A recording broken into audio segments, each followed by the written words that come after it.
এই উম্মতকে ডাইরেক্ট জাহান্নামে পাঠাবে না আল্লাহ। শুনা না, ফয়সালা হইলেও পাঠাবে না, ফয়সালা হইলেও মধ্যখানে নিয়ে জমা করে রাখবে। ফেরেশতাদেরকে বলবে নিয়ে যেও না, আর যদি নিয়েও যায় তো হাতকড়ি থাকবে না, পায়ে বেড়ি থাকবে না, গলায় চিকল থাকবে না। এই উম্মতের চেহারা কালো হবে না, দুযোগীদের চেহারা কালো হবে, এই উম্মতের হবে না। মালিক বলবে এটা আমার কেমন আসামি, হাতকড়ি কোথায়, পায়ের বেড়ি কোথায়, গলার চিকল কোথায়, চেহারা জকজকে। ফেরেশতা বলবে বলতে পারি না, নিয়ে আসতে বলছে নিয়ে আসছি। আল্লাহ জবাব দিবে মালিক আমার বন্ধুর উম্মত খবর দেয়। জিজ্ঞেস করবে আল্লাহ পায়ে বেড়ি নাই কেন, হাতে চিকল না, হাতে বেড়ি নাই কেন, হ্যান্ডকাপ নাই কেন? যেই হাত উঁচুতে ব্যবহার হয়েছে ওই হাতে হ্যান্ডকাপ লাগে না। পায়ে বেড়ি নাই কেন? যেই পা মসজিদের দিকে হাইটা গেছে ওই পায়ে বেড়ি লাগে না। গলায় চিকল নাই কেন, চেহারা জকজকে কেন? যেই কপাল আমার কুদরতি পায়ে লাগছে ওই গলায় চিকল আসে না, চেহারা কালো হয় না। খবরদার 3 জায়গায় আগুন লাগাবে না, হাতে পায়ে চেহারায়, বাকি শরীরে লাগায় দাও। মালিক আগুনকে বলবে ধরো, আগুন আসবে। আল্লাহ আমাদেরকে এই উম্মতকে আল্লাহ কলেমা শোনা স্মরণ করায় দিবে।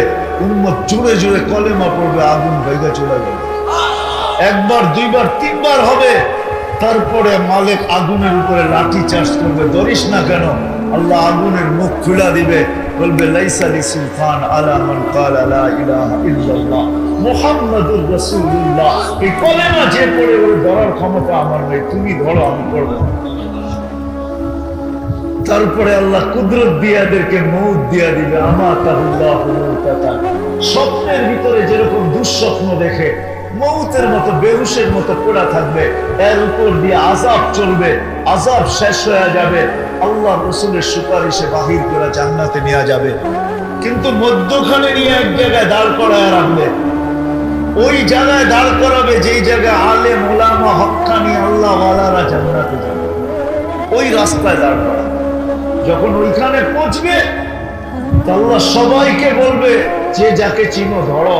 চলে গেল কিন্তু তো ধরবে, বলবে আপনাকে দুনিয়াতে চিনি, পরিচিত ছিলাম, দুজনের ফয়সালা হয়ে গেছে, শুনছি আপনারা সুপারিশের অধিকার রাখেন, একটু সুপারিশ করেন না।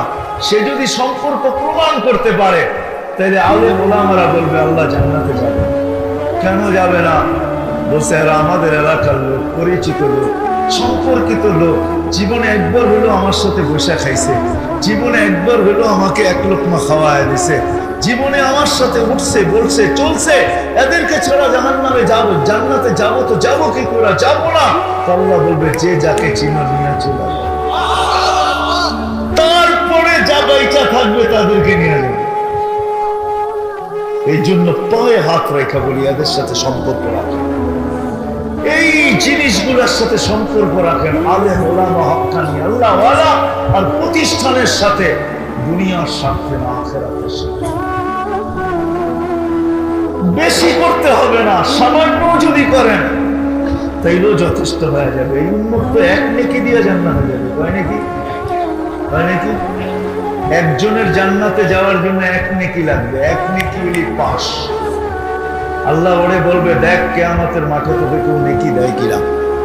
তো প্রথম আপন জনদের কাছে যাবে, রক্তের সম্পর্কের কাছে যাবে, কারো কাছে পাবে না। যত সম্পর্ক আছে সবার কাছ থেকে ফিরবে। যখন ফিরবে খালি হাতে, তখন দূরের থেকে অপরিচিত একজন ডাকবে, এদিকে তোমাকে তো চিনি না, কেন ডাকলাম? তোর চেহারার এই অবস্থা কেন? আপন জনদের কাছে বললাম কাজ হইল না, তোমার কাছে বলে কি কাজ হবে? কোনো কাজ না হোক, মনটা হালকাও তো হতে পারে, তোর চেহারাটা তো খুব খারাপ দেখা যায়, অনেক পরেশান। একটা নেকির জন্য সবার কাছে ঘুরছি, একটা নেকি। তো সে বলবে বুঝা বলিস, কিন্তু 1 নেকি তো 1 নেকি এলি পাস জান্নাত। ভালো মতে বল, ভালো মতে বলছি তো জ্যাবেটতে বাড়ি করে 1 নেকি দিয়ে বললাম, আর একটা দমক দিবে, যা 1 নেকির লিগে এত পরেশান, বাগের থেকে হয়তো বাগায় দিব, ও তো খুশিতে আটখানা হবে, নাচতে নাচতে আসবে আল্লাহর কাছে। আল্লাহ জিজ্ঞেস করবে এত খুশি কেন? নেকি পায়া গেছি। তোকে এই মাঠে নেকি দিল কে? আপনি ভাবছেন আপনি একাই আছেন, আর কেউ নাই? বলবে চল ওরে ডাইকা নিয়ে যে নেকি দিছে। ও যখন আসবে আসবে আর ভাববে দূরে দাঁড়ায় ছিলাম, ভালো ছিলাম, নেকিও দিলাম, বিপদও করলাম। তো যখন আল্লাহর সামনে দাঁড়াবে, আল্লাহ জিজ্ঞেস করবে কিরে নেকি দিছিস কেন? তো বাপ নিয়া বলবে, বাপ বোঝেন তো? বাপ বোঝেন না? হ্যাঁ, বাপ নিয়া বলবে একটাই ছিল, আমার কি কামে লাগবে? নষ্ট করে কি লাভ, ওর কামে লাগুক, দিয়া দিছি। তা আল্লাহ হাসবে আর বলবে আমার চেয়ে বড় দাতা হইতে চাস, তাই না? তো যে পাশ হয়ে গেছে এক নেকি পায়, ওরে বলবে খুশ বিয়া দিয়া ঠিক, আমার হাতে ধর, জান্নাত, চল দুইজনে জান্নাতে। আমার চেয়ে বড় দাতা হইতে চাস? এই মুহূর্তে এক নেকি দিয়া জান্নাতে যাবে, ইনশাআল্লাহ যাবে। আরে চিন্তা করেন না। আপনাদের এখানে প্রবাদ বাক্য আছে কি আছে না জানি না, সিলেটে আছে বকরি নাচে কুটার বলে, ঠিক না? হ্যাঁ, নোয়াখালীর ভাষায় কি বলে? এটাই বলে, বকরি নাচে কুটার বলে, ঠিক না?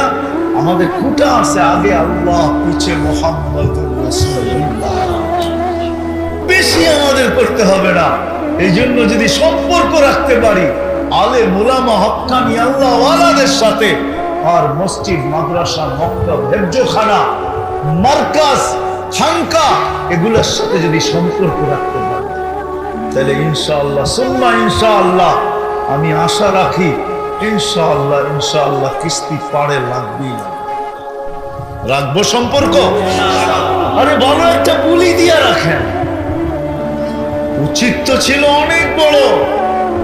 আফসোস 60 দিনের জীবনের জন্য কিনা করে, কিনা করে, কিনা সাজায় 60-70 বৎসর থাকবে।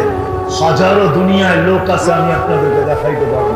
আমার সাথে ঘুরতে চলেন, কোটি কোটি টাকা ধরে ডেকোরেশনে খরচ করছে, কিন্তু চাবি নেওয়ার আগে মারা গেছে। আমি একজনকে চিনি, 70 কোটি টাকা খরচ করছে,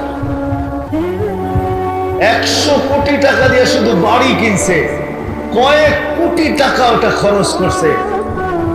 শুধু বাড়ি দেখতে যায়া নিজে গাড়ি ড্রাইভ করে গেছে, গেটে যায়া ব্রেক করছে, স্টপ করছে, এখানে মারা গেছে। দুনিয়ার বহুত মানুষ আছে। গত বছর আমি একজন দেখছি আমাদের দেশে বরগুনাতে, বামনা, অস্ট্রেলিয়ায় থাকতো, আমার সাথে পরিচিত ছিল।